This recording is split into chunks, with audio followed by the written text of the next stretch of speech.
Okay, welcome into Back Porch Sports. Today is Tuesday, July 21st, and we're starting to get some momentum and actually hearing the decisions that football programs will make at the high school level and at the college level. So we're just going to jump right into the conversation. It's a roundtable discussion today. Me and Jason Button, John Michaels joining me, and we got the whole squad. So, guys, we just found out yesterday that the GHSA will have football this fall, but they will bounce it back 2 weeks later than they originally scheduled it to be. I know we all have an opinion on that, and I just want to start the discussion with saying, look, I think it's a great thing that these players have an opportunity to play ball. There's no but there. I am excited that they can play this fall. I do also realize and recognize there's a very realistic chance that there are some bigger issues at the high school level than potentially the college level. So we'll start there, and I just want to hear what you guys think about that. As a parent of a high schooler, and my daughter, she does not play football, although she does want to play flag football this year. As a high school parent, she is a volleyball player. She's a cheerleader. And I find this really fascinating, especially with the metro Atlanta area, where we've already heard that schools are going to go virtual at least for the first 9 weeks.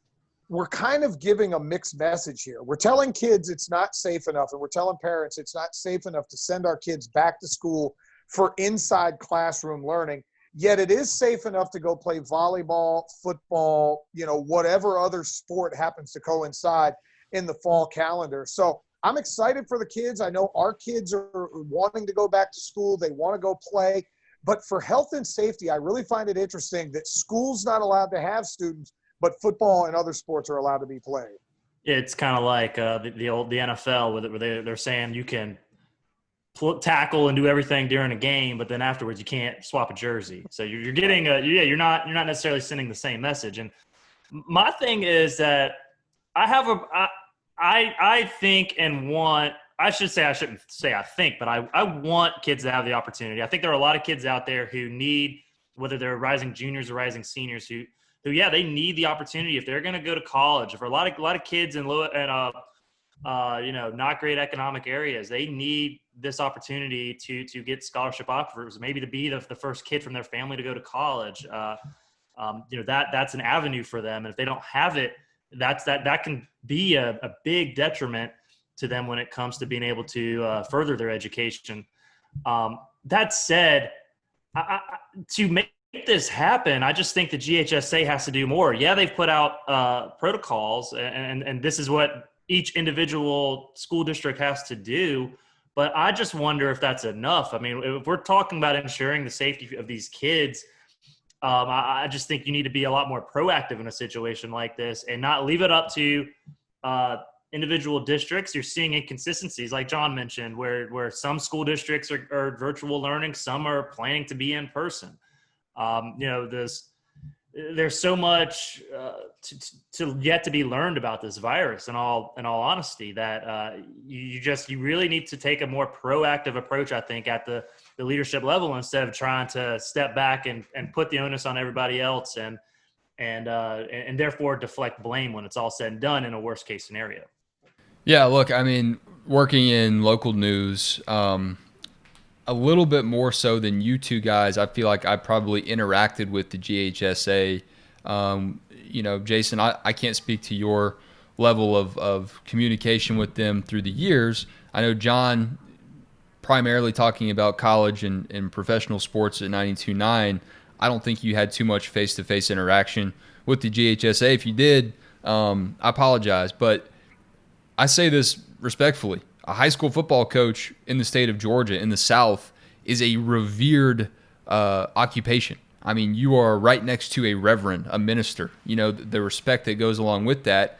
A lot of these guys that work for the GHSA are retired high school football coaches. They don't get questioned very much. When they all agree on something, there's not going to be a second guessing of what that decision is. Of course, these guys are going to want high school football to happen. And of course, they're going to let the current high school football coaches take it from there. I don't think this was ever something where this group, this board was going to put down a heavy-handed law and say, this is what you guys have to do. I think they were just going to give it a green light, maybe stall a little bit, maybe give it some time to see what happens. But it is, fairly or not, all on the coaches right now. It's all on the coaches. It's all on the administrators at each school. It's on the specific school districts to decide how they're going to monitor this and how they're going to do it. We all know by this point that the virus does not affect people of a certain age group, the high schoolers, as much, really, if at all, except for some very extreme cases, as much as it affects other people. We're not saying that we're putting the kids at risk by and large. I think anyone that is trying to point that out is misguided and they're pursuing a false narrative. The thing that we need to focus on, guys, is these kids go home. A lot of them live with older parents. A lot of them live with grandparents and extended family members right now. There's nothing that a high school football coach can do to prevent that. Now, they can encourage some other sort of arrangement, I guess, but at the end of the day, they can't enforce that. I go to what Jason was saying about, the underprivileged kids or kids that come from low-income homes and how much high school sports means to them.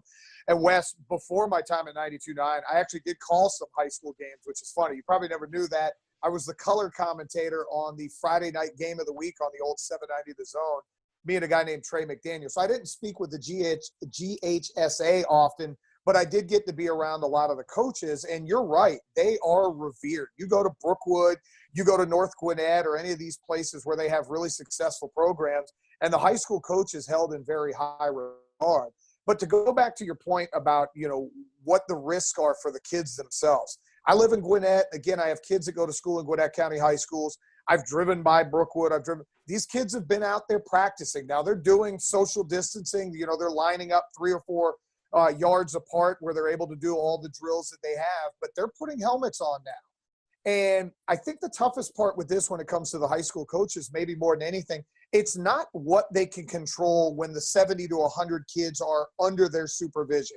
They're going to be able to say, we're going to social distance. We're going to wear a mask coming on and off the practice field.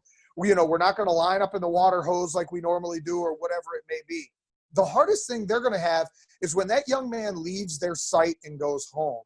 Because what do kids do? And I know I deal with them. Mine go outside. They go play. The neighborhood kids come by. They're playing basketball. They're hanging out with other friends who may not be dealing with the same protocols. And while it may not be dangerous for the kids, and I'm definitely on board with, I think 99.999% of these kids are going to be perfectly fine, even if unfortunately they contract COVID. It's what happens now if they carry it and it does go to their grandmother and their grandmother has underlying health conditions. These are the questions that haven't been answered. And that's why I say the mixed message of not being able to go to school, but being able to play sports confuses me. It's a big question. And the fact that you could inadvertently put somebody at risk, not knowing, like we've mentioned now, that, an elderly parent or grandparent or an aunt and uncle, just because a kid passes it on at practice or doing everything right in the locker room by not having as many people, kind of cycling kids in and out of the locker room to change. You're going to have to change in the locker rooms as soon as quickly as possible. But that could be an area where it passes and then it passes again and so forth. And high school, this is the most challenging part because as you go down the line, you get to college. In college, they're going to have to be strict, but it can be done. You would think, at least hypothetically, you can have everybody in the dorms that are athletes. You can do most of your learning online. For college age kids, it's way easier to learn online than it is in person for if you're coming up as a grade schooler. And then, of course, when you get to the NFL, you're a mature adult and you should know better you should know to do the right thing, stay home, do everything. They're paying you an absurd amount of money to follow the guidelines at this point in time. High school, the coaches can't do anything once practice is over. You don't know if the kids are sneaking around. You don't know if they're having a party, with the parents that are out of town and are keeping blind trust, thinking that their own kids will do the right thing when they're not. there's so many unknowns and so many variables that go along with controlling this at the high school level that that's why if you're going to make it work as the GHSA wants to do, and as they've said, they have to have a plan in place. And like Wes said, they are a bunch of coaches who want the games to be played. I just think there needs to be a more proactive approach. And quite frankly, I wish I knew what that proactive approach was, but to kind of be on the reactive, let's wait 2 weeks and let's put these protocols in place and leave it on the schools themselves and the school districts. I just think that's a plan that can seriously backfire if you're not having a centralized approach to this virus, much like some of the pro leagues, the NBA being the best example, although nobody's going to put high school kids in a bubble, but from an extreme level like the NBA all the way down to the NFL, which the NFL has been a terrible example of how to handle this pandemic from a sports league, and they're still very much trying to come up with a centralized plan to keep this disease from spreading. So the GHSA has to step in and be more involved and be more proactive if high schoolers are going to be able to get through the 10-game season that they want to get through. So, Jason, I agree with you, and we're going to have to see what becomes of this high school football season. I'm not saying that I don't have faith in it. I'm not saying it's doomed for failure. I think that mindset is just too prevalent on social media right now, and I don't want to be someone that advances it. But I'm in very much wait-and-see mode and very realistic about the threat that could exist at the high school level. You did speak about college coming up and the chances that college football has at the Power 5 level. High school, like you said, you can't test all the time. You can't put kids in a bubble. You can't put college kids in a bubble either. But the Power 5 advantage is you have the ability to test more. You have better facilities by and large. Depending on how campuses look and how students interact on campus and what becomes of that, you have the opportunity to really keep college football athletes. And I keep it at the Power 5 level because I do believe and know they have the best resources out there. That's what gives me hope that a college football season could start and actually could finish up. I know Jason and I have a different opinion on this one. I'm with you, Wes. I hate the doom and gloom that's continued to be prevalent really in the sports media world. It's ridiculous to me that guys who make their living off of sports almost seem to be openly rooting for college football not to happen. When I look at this, and I hate to break it down into money and health, money, as we all know, is the root of all evil. But when you look at these athletic departments and the what they need to do to survive, if they don't play college football, the landscape of college athletics, as long as we know it, will never be the same. And I use two quick examples. Georgia was supposed to play East Tennessee State this year. Blowout game, you're going to run through them. They were going to pay East Tennessee State $550,000 to come get their ass kicked. $550,000 is 20% of East Tennessee State's gross revenue for the year for their entire athletic department. Arkansas State, who's a Division I school, albeit in the group of five, was set to go to Michigan early on in the year, and they were going to get $1.8 million to go play Michigan in the Big House. By not playing that game, they lose that 1.8. That's 25% of their athletic revenue. East Tennessee State, they only have about an 8,000-seat stadium. Their ticket sales for the year don't equal what they make by playing the University of Georgia. Now, some of these games may go away, but you can imagine when you start breaking it down at the Power 5 level and you're talking about billions of dollars, there's too much money at stake for these guys to step back and say, look, we're not going to play college football in the fall. So I don't think anybody's going to step back and say we're not going to play. I personally would never root against my livelihood as a sports writer. I have concerns. That when you deal with college kids in football, kind of like with high schoolers, I think at the college level you have the ability, and they have to be proactive. I'll use that word again. They have the ability to make campus a more secure environment, not a complete bubble, but closer. But the issue there is for this to work, honestly, most of these schools are going to have to do in-person learning. They can't have the college athletes mingling with other students on campus. A place like Georgia with 35,000 students are on campus, that's a breeding ground for this virus to spread. If you start dealing with players, much like the 1918 pandemic, when you start dealing with games that had to be canceled during that season because too many people got sick, too many kids got the flu, that's the issue you run into, where you're talking about a virus now, the COVID-19, that's even more contagious and can run through, at a higher rate than the everyday flu, much that it was compared to in the beginning. Granted, we've also mentioned how kids that age aren't going to statistically deal with the major repercussions. Again, the issue there is coaches, staffers, other people that are employees of the university. There's a lot of liability at stake at that point. Are they going to bring fans in, or do they just say, we don't need the revenue?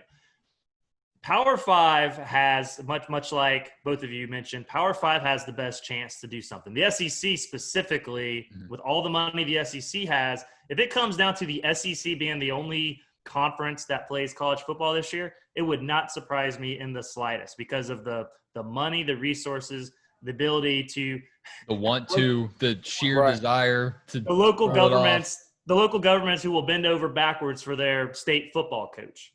So I look at this with the Power 5 like you're talking about. I think part of the reason you're seeing Pac-12, Big Ten already have said conference-only games.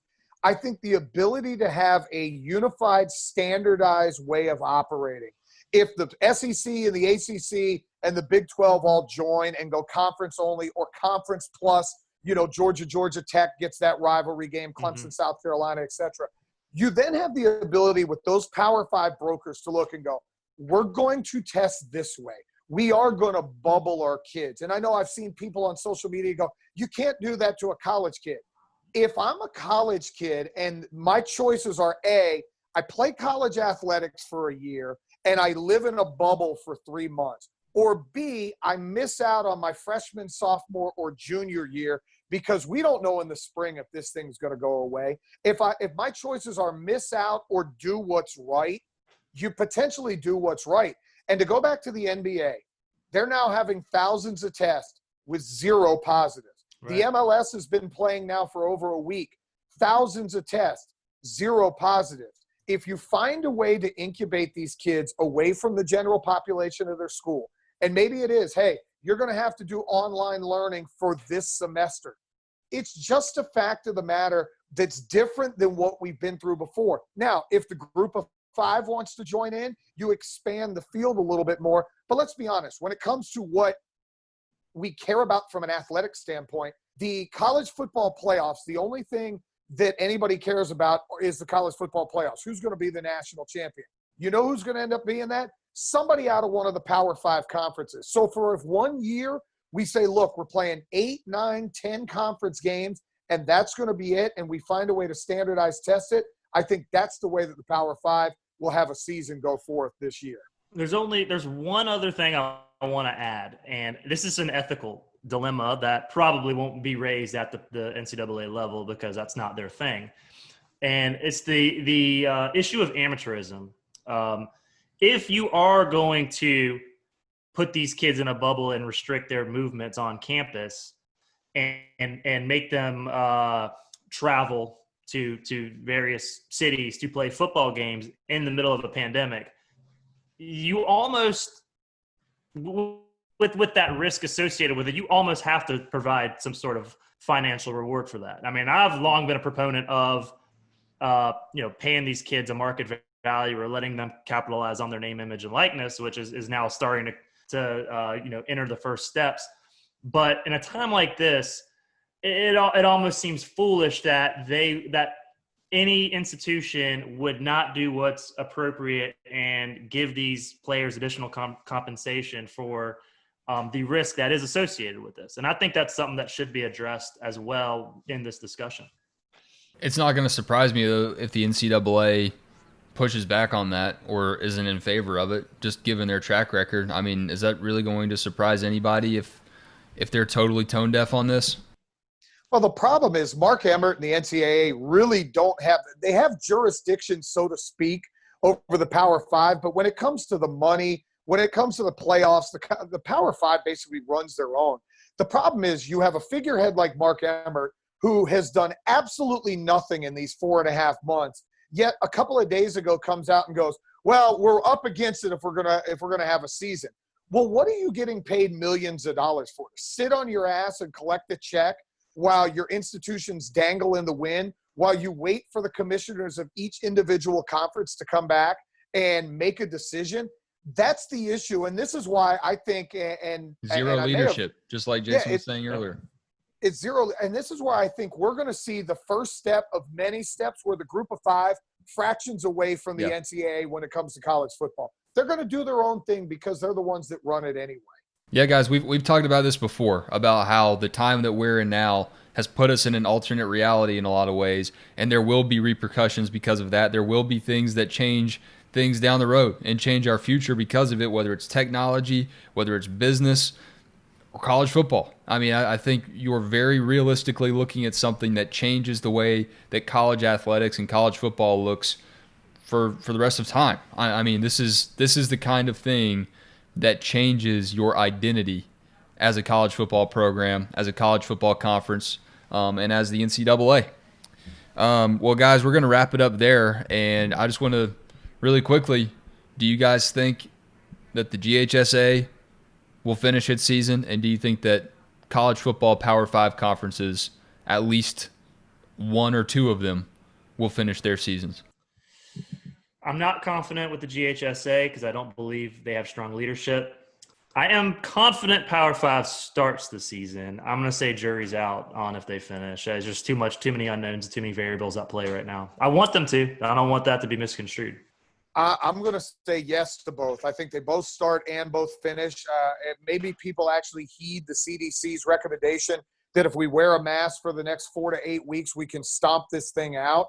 How about do that? Do your part. You want your kids to play football. You want to cheer for the University of Miami or Georgia or Alabama or whomever. Put your stinking mask on. It's not that hard. And I think we will have college and high school football. Yeah, put the mask on, man. I did that. That drives me crazy. Everybody put a mask on. I'm saying yes to both, and it's to John's point. These kids, I think we are taking too much away from them by just assuming they're going to screw up. Of course, individuals will, but it comes down to what you want and what your team leaders want to do at both levels. And if you want to play ball, if you want to do what you love to do every fall, college football coaches, it's on you. If you're listening to this, I don't have to tell you. It's your damn job to make sure your kids do what they're doing.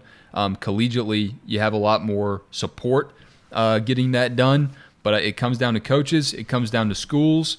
And I think that high school athletes, I think college athletes will surprise us in how much they want to get this done and the ways that they lead by example individually. Because if you don't, the punishment has to be extreme. You know, if you're found out to not be doing what you need to do with social distancing, like, it's affecting your family.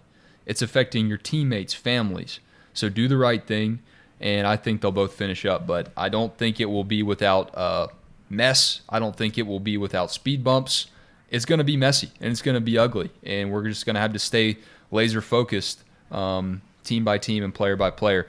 As I wrap up, I did announce earlier that if you're a fan of Coffeetown and your high school football community has someone that you would like to see honored with my Coffeetown videos this season, whether you're playing or not, whether this pandemic happened or not, I was planning to fold that in to the videos I made this fall. So coach, player, teacher, cheerleader, someone in the band, email me, wes@tacklermedia.com, and get your nominations in for that individual, and we'll make it happen. Y'all have a great rest of the week. Thanks, John and Jason. Make it great for somebody else, and stay healthy. Talk to y'all soon.